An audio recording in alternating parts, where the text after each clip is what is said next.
Барлықтарыңызға қайырлы кеш. Бүгін сіздермен бірге гуляш дайындайтын боламыз. Міндетті түрде осы рецептпен дайындап көріңіздер. Ұнайды деген сенімдемін. Алдымен қызып тұрған табаға майымызды құйып, етімізді қуырып аламыз. Менде жылқы еті мен кәдімгі фарш, негізінде сиыр етін дайындалады. Үстінен етті қуырып болғаннан кейін пиязымызды саламыз, және де томат саламыз, 3 қасық. Одан кейін жақсылап қуырып аламыз.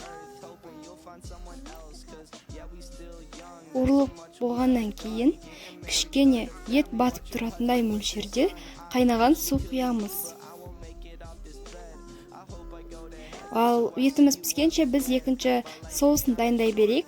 Ол үшін біз кәдімгі бөлек ыдысқа ұнды қуырып аламыз. Осылай сарғайғанша нанның иісі шығады, соған дейін қуырып аламыз.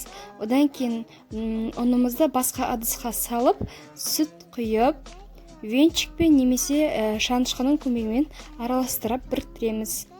Одан кейін піскен етіміздің үстіне соусымызды құйып араластырамыз. Тұз, бұрыштарыңызды осы кезде саласыздар. Мінекей осындай қоймалжың процесс болады. Егер сіздерге сұйықтау керек болатын болса, кішкене қайнаған су құйсаңыздар болады. Осындай көлемді тарелкаға әр адамға жеке-жеке салып беретін боламыз. Бірінші картоп пюресі саламыз, өздеріңіздің қалауларыңызға қарай. Одан кейін дайын болған гуляшымызды салатын боламыз. Бетіне өздеріңіздің талғамдарыңызға қарай укроп немесе көк пияз салатын боламыз, яғни көк жуа.